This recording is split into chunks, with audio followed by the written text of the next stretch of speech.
Assalamualaikum warahmatullahi wabarakatuh. Hello guys, my name is Alliya Fajrin and here I want to talking about something called it's the divide and conquer algorithm over the recursive programming. It's basically a way to simplify problems by breaking them down into smaller, easier to handle pieces. The idea is simple: solve those smaller chunks one at a time. Then combine the answer to tackle the original problem. You'll see the technique pop up all over the place in programming, like in sorting algorithm, like merge sort and quick search algorithm, binary search, and lots of other problems where breaking things down just makes sense. Though we're stepping things up, let's dive into a more exciting way to solve recursive problems using the divide and conquer algorithms. Instead of scanning lists from left to right, and we'll split the problem into smaller, simpler chunks. Remember, our main goal here to find the biggest number in a list. Now, if we split the list into two parts, left side and a right side, this is super important because it means splitting the list doesn't change the actual maximum value.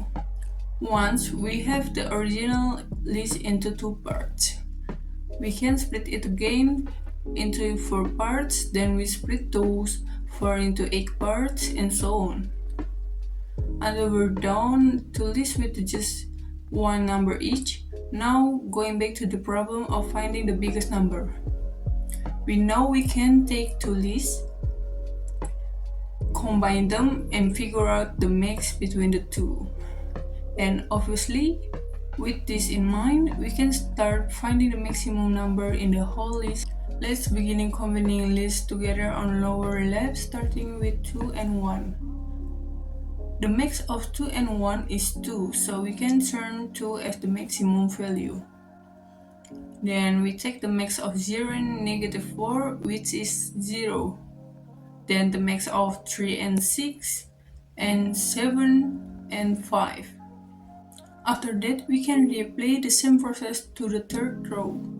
The max of 2 and 0 is 2, so we place 2 as the maximum value for that sublist. And then the max 6 and 7 is 7, so 7 become the max value of the right sublist. Then we replay the same process for final two sublists. The max of 2 and 7 is 7, and in the end, 7 is the maximum element in the list. This process that we just saw breaking down a problem into simpler subproblems, then solving those subproblems is what we call divide and conquer. Awesome! Now let's take a look at how the divide and conquer algorithm for finding the maximum elements actually works. You'll notice that we keep splitting the current segment into smaller pieces based on range from A to J using a midpoint. But before we dive into the code and go through it step by step, let me show you how the division of these segments happens. It might not be super obvious at first, so a visual breakdown will make things much clearer. Let's imagine we have a given list and our goal is to divide it into smaller lists. To do this, we keep track of the indices that represent the segment of the list as we move down the tree. This approach allows us to keep tabs on the specific parts of the list we're working with, without having to create a copy of segment itself. So highlight in the blue are indices representing the initial segment. I stand for the left index of the segment, and J stands for the right index of the segment. When splitting the segment 0 to 3, we find the midpoint by adding indices I and j and dividing the sum by 2. The midpoint position allows us to compute the new indices for left and to the right segment. In the given scenario, the midpoint is at index 1, resulting in the left segment being 0 to 1 and the right segment being 2 to 3. we replay the same process to split the left segment again.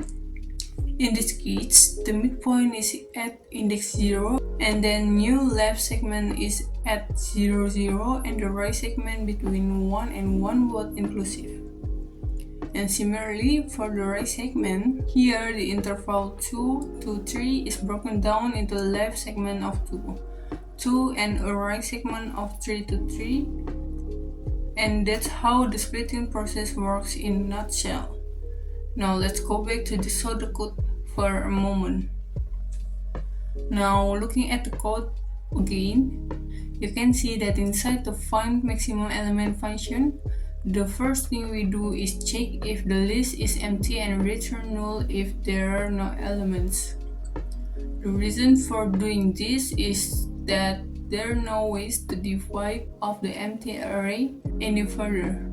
So immediately handle this edge case. It also prevents us from having a negative index value on the next line, which would cause the recursion to spiral into a stack overflow error. On the next line, you can see that we're calling the findMax function below, which is what actually find the maximum. The input to this function takes two indices, I and j, which represent the segment of the array we want to find the maximum for. Index I is the left-hand point, and j is the right-hand point. Since we want to find maximum of the whole array, we pass I equal to 0 as the leftmost index and j equal to the length of the array minus 1 and as the rightmost index. Now let's take a look at what exactly is happening inside the findMax function. The first thing we do is check if I is equal to j, which means that the size of the segment or interval is the single elements. Since we know that the maximum value for a single element is the element itself, we simply return the element at the index, and this constitutes our base case. Next, in order to split the segment in half, we need to find the middle index position between I and j. This allows us to split the current segment into two parts, a left segment to I to the midpoint, and a right segment from midpoint to j. Then on the next line, you can see that this is where we do both the segment split and the combination of segments on the callback. The first findMax function call corresponds to the left segment, and the second call to the right segment. Since the indices for the segment are inclusive, the right segment range for I to mid takes mid, but to avoid overlap, the right segment starts at mid plus 1 mid, and 1 ends at j. And that's how you use divide and conquer to find the maximum element in the list. And right guys, that's a brief explanation from me. I'm Alliya Fajrin. Say thank you. Wassalamualaikum warahmatullahi wabarakatuh.